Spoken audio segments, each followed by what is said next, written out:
अस्सलाम वालेकुम traders, trading इस बिज़नेस पर खुश आमदीद। गोल्ड हमारा इस रेंज में ट्रेड हो रहा है। मार्केट ने इस डे की हाई की लिक्विडिटी को स्वीप किया और उसके बाद नीचे लिक्विडिटी को स्वीप किया और साथ में इम्बैलेंस अप्रोच किया। लिक्विडिटी प्लस इम्बैलेंस से अगर मार्केट रिजेक्ट हो तो हाई प्रोबेबिलिटी यही होती है कि मार्केट ने जहां से मूव स्टार्ट किया था मार्केट उस एरिया में ही जाएगी। लेकिन मार्केट अब इस रेंज में प्ले कर रही है, कोई वाज़ेह सेटअप नहीं है। हम अब इसको H4 में देखते हैं। अगर हम H4 की बात करें, H4 में भी मार्केट में कोई, कल जैसा कहा था कि कोई सेटअप नहीं, आज भी कोई वाज़ेह सेटअप नहीं, बल्कि मार्केट को सिर्फ ये इम्बैलेंस रोक कर खड़ा है। जब तक मार्केट ये इम्बैलेंस क्लियर नहीं करती उस वक्त तक कोई वाज़ेह सेटअप का बनना मुश्किल है। अब हम इसको देखते हैं H1 में। अगर हम H1 की बात करें तो H1 में भी मार्केट में अभी कोई ऐसा सेटअप नहीं जिसको हम देख कर डिफ़ाइन कर सकें कि क्या बाय या सेल क्या करें। तो इसमें बेस्ट सूरत हाल यही है कि हम इसमें वेट करें, जब कोई अच्छा सेटअप बने तो फिर ट्रेड लें। M15 की कंडीशन भी देख लेते हैं एक दफ़ा। अगर M15 की कंडीशन की बात करें तो M15 में भी अभी कोई वाज़ेह सेटअप नहीं है।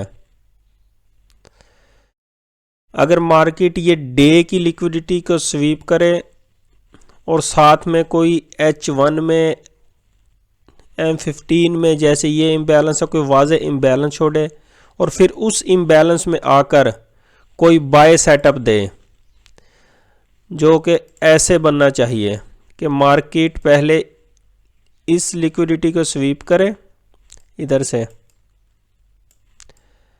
और फिर यहाँ पर कोई इम्बैलेंस हो तो उसमें आए और फिर उस इम्बैलेंस में आकर ये वाला सेटअप दे या फिर ये सेटअप दे,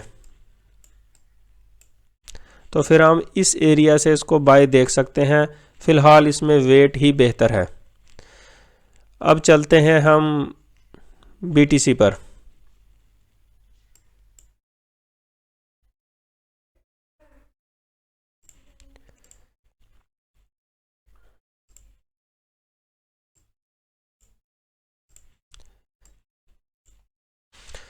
अगर हम BTC की बात करें तो इसको सबसे पहले डेली चार्ट में देखते हैं।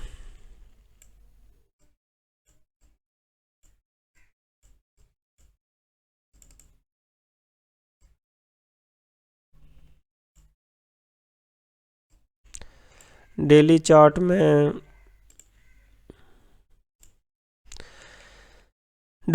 में हम कंडीशन देखें तो मार्केट ने ये एक इम्बैलेंस क्रिएट किया है।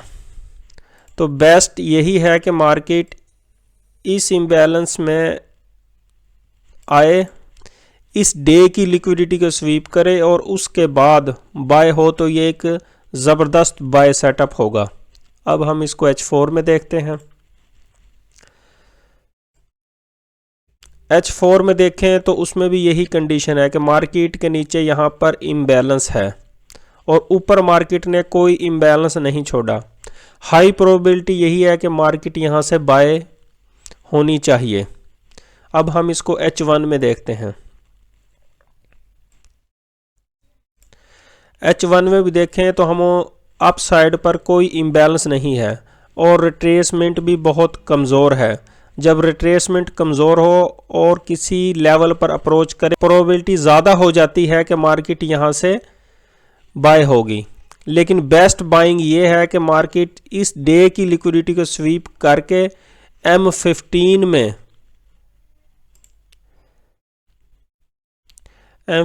में हमें कोई अच्छा सेटअप दे और वो सेटअप होना चाहिए ऐसे। कि मार्केट इस इम्बैलेंस में अप्रोच करे। अप्रोच करने के बाद मार्केट या तो ये सेटअप दे, फिर हम यहाँ से इसको बाय कर सकते हैं, या फिर मार्केट ये सेटअप दे तो फिर हम इसको इस एरिया से बाय करेंगे। तो ये थी अब तक की अपडेट। अगर आपने हमारा व्हाट्सएप चैनल ज्वाइन नहीं किया तो नीचे डिस्क्रिप्शन में दिए गए लिंक से आप ज्वाइन कर सकते हैं।